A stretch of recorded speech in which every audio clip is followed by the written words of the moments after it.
Pancasila atau biasa disebut P5. Anak-anak sudah tahu itu? Sudah. Oke. Baik anak-anak, sebelum kita melanjutkan pelajaran kita pada hari ini, maka mari kita mengawalinya dengan doa.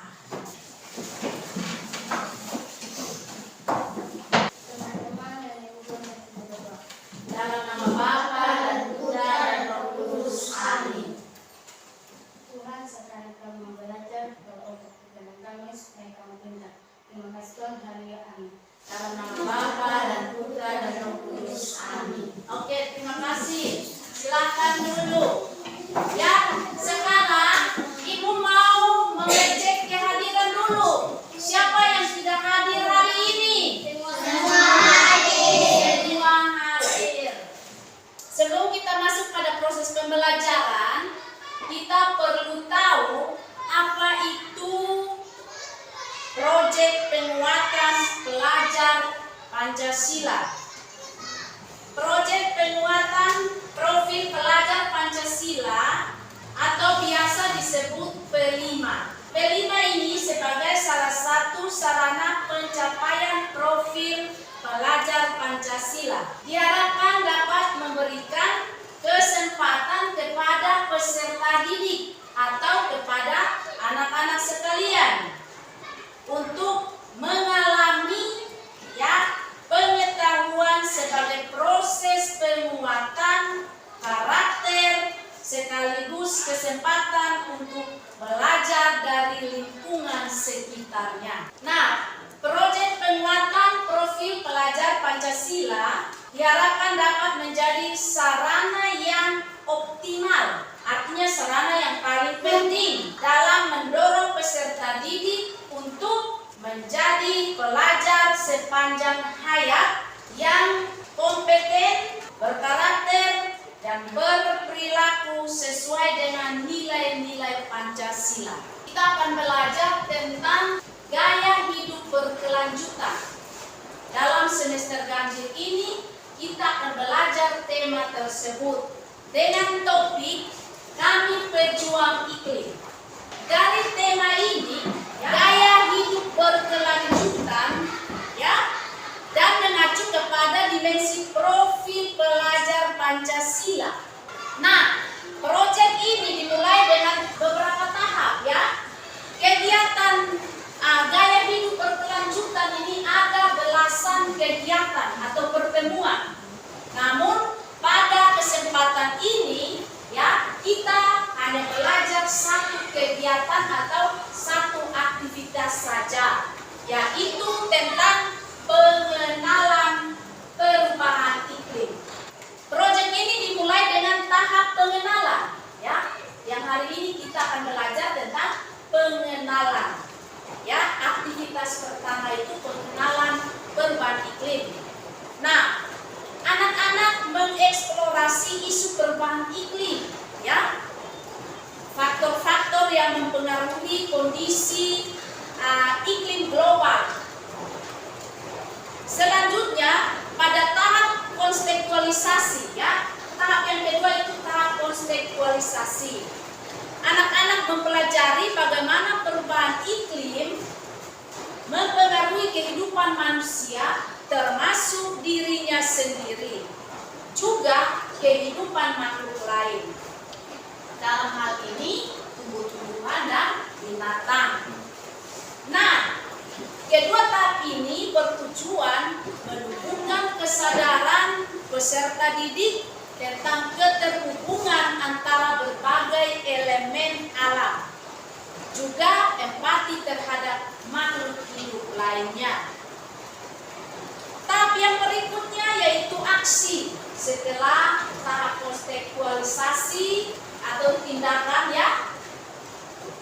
kita lanjut ke tahap aksi. Peserta didik mengembangkan penguasaan kemampuan. Dari tahap aksi ini kita mengembangkan kemampuan gotong royong, melalui latihan-latihan kerjasama, komunikasi, dan merumuskan tujuan bersama. Tahap aksi membekali peserta didik atau kita dengan kemampuan melakukan adaptasi ya dan mitigasi atau pencegahan perubahan iklim ya. Nah, kemudian mengasah kemampuan gotong royong dengan berbagai pihak ya, berbagai pihak. Kedua tahap ini juga dirancang agar memberikan dampak ya, memberikan dampak nyata berupa pengurangan risiko bencana dan pemulihan iklim mikro. Jadi tentang perubahan iklim pasti saja anak-anak sudah pernah dengar. Kita belajar ini ya, kita belajar tentang Tangguh Pejuang Iklim ini merupakan satu petualang untuk kita ya, untuk kita mengetahui apa itu iklim, apa itu perubahan iklim. Dalam kehidupan sehari-hari pasti kita sudah pernah mendengar perubahan iklim atau kita tahu perubahan iklim itu seperti apa ya. Mungkin pernah dengar di televisi atau di koran atau di media sosial, di Google, internet tentang perubahan iklim. Iklim itu ya, anak-anak tahu iklim itu apa? Iklim itu adalah pola cuaca yang relatif, artinya berubah-ubah ya, yang berubah-ubah dalam satu wilayah tertentu atau di Indonesia. Yuk ketahui pentingnya perubahan iklim. Kalau Kece tahu nggak perubahan iklim adalah masalah penting yang akan berpengaruh besar pada masa depanmu nanti? Sebenarnya mungkin saja kamu sudah merasakan dampaknya sekarang. Tentu saja sudah banyak berbagai daerah di Indonesia. Contohnya banjir besar di Jakarta, menghilangnya tambak bebek di Tuban, hingga menutupnya garis pantai Pulau Gili di Lombok. Ini semua contoh dampak perubahan iklim. Nah, kalau sudah ada sedikit bayangan, yuk kita pelajari lebih lanjut apa itu perubahan iklim. Pertama-tama, bayangkan dulu atmosfer bumi tinggi di atas langit. Di atmosfer ada banyak gas, seperti misalnya karbon dioksida atau CO2, metana atau CH4, dan nitrogen oksida atau NOx. Gas-gas ini disebut juga gas rumah kaca, dan memang perlu ada untuk menangkap sinar matahari yang masuk ke bumi, sehingga suhu di bumi hangat dan cocok untuk kehidupan manusia. Tapi masalahnya sekarang gas-gas ini jadi terlalu banyak jumlahnya di atmosfer sehingga terlalu banyak sinar matahari yang diterangkap. Akibatnya, suhu di bumi jadi makin panas. Nah, naiknya suhu di bumi ini menyebabkan perubahan iklim dan berbagai masalah seperti kekeringan, banjir, dan sebagainya. Jadi, perubahan iklim adalah perubahan secara drastis pada suhu udara, curah hujan, maupun pola angin dalam jangka waktu 10 tahun atau lebih. Tapi kenapa ya gas-gas itu bisa jadi banyak di atmosfer? Menurut para ahli, ini kebanyakan akibat dari aktivitas manusia sendiri. Ternyata secara tidak sadar dalam kehidupan sehari-hari, kita sendiri juga telah menyebabkan timbulnya gas-gas berbahaya tersebut.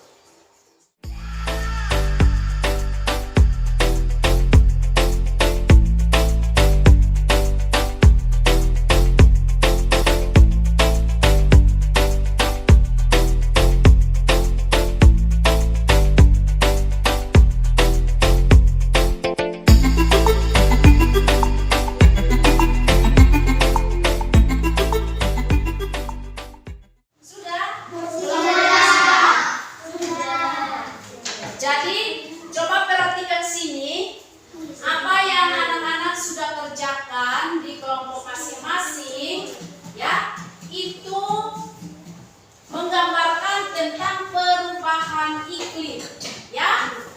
Setiap peristiwa yang terjadi, peristiwa alam yang terjadi yang anak-anak sudah gunting dan tempelkan ya, itu merupakan peristiwa alam. Nah, kenapa terjadi peristiwa alam?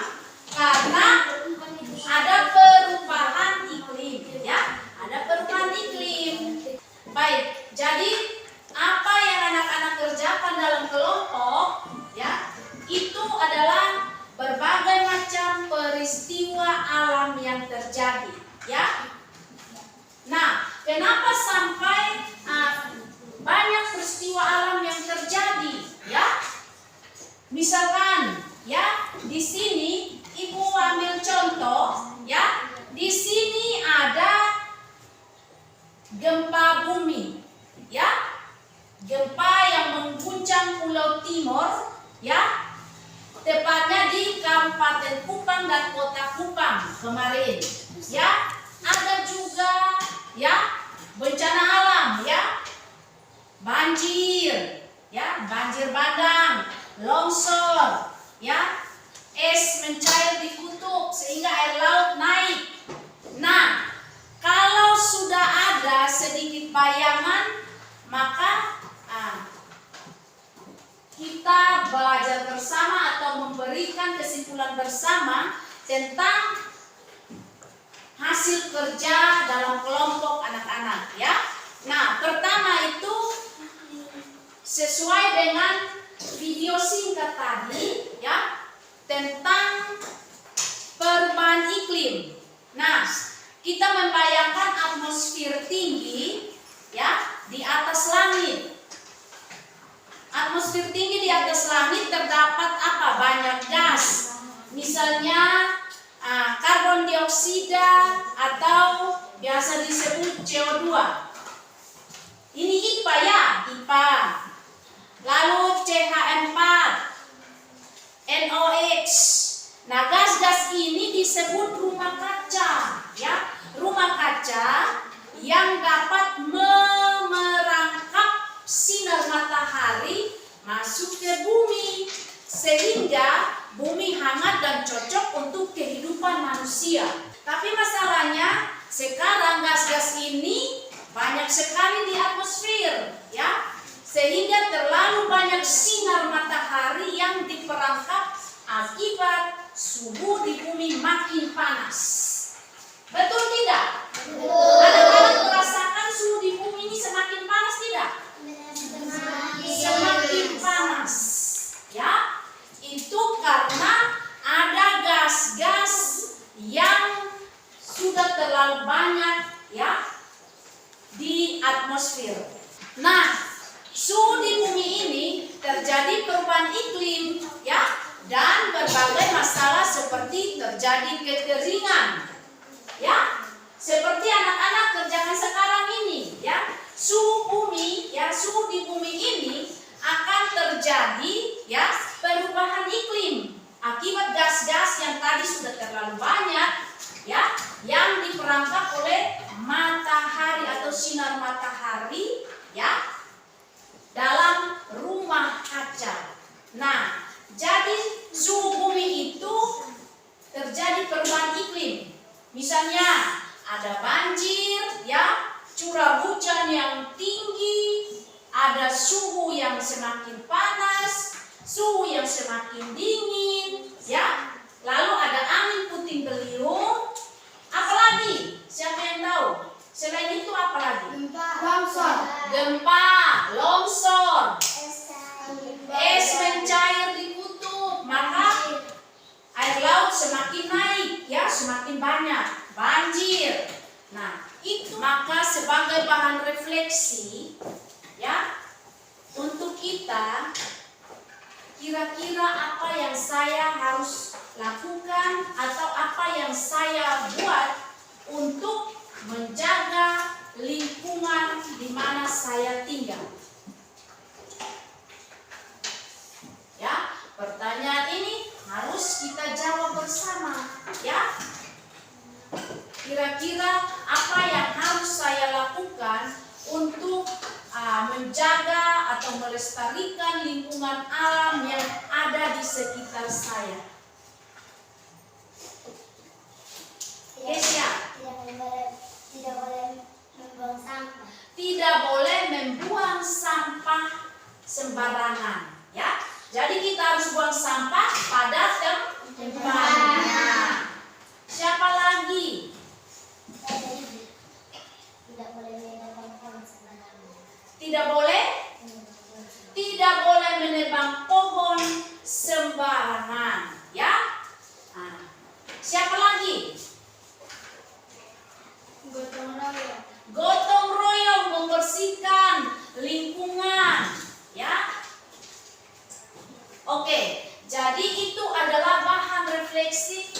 harus kita lakukan untuk ramah lingkungan. Apakah anak-anak bisa lakukan itu? Bisa. Baik, anak-anak, pelajaran kita pada hari ini cukup sampai di sini, ya. Namun sebelum kita berdoa, maka Ibu sebagai bahan evaluasi, Ibu mau bertanya, apakah dari proses pembelajaran kita hari ini, ya, apakah anak-anak bisa mengerti? Bisa. Sudah bisa mengerti tentang perubahan iklim? Sudah. Oke, baik, terima kasih. Mari kita tutup pelajaran kita dengan doa. Teman-teman dari guru, mari kita berdoa. Dalam nama Bapa dan Putra dan Roh Kudus. Amin. Itu berarti mari kita berdoa. Tuhan, terima kasih karena kami sudah belajar. Tuhan berkati apa yang kami sudah belajar tadi bisa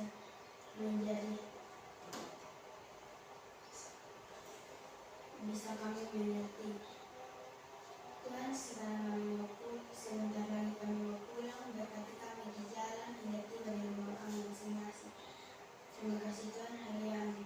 Dalam nama Bapa dan Putra dan Roh Kudus. Amin. Oke.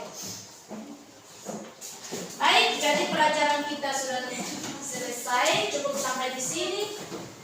Minggu depan lagi kita akan bertemu kembali. Sekian dan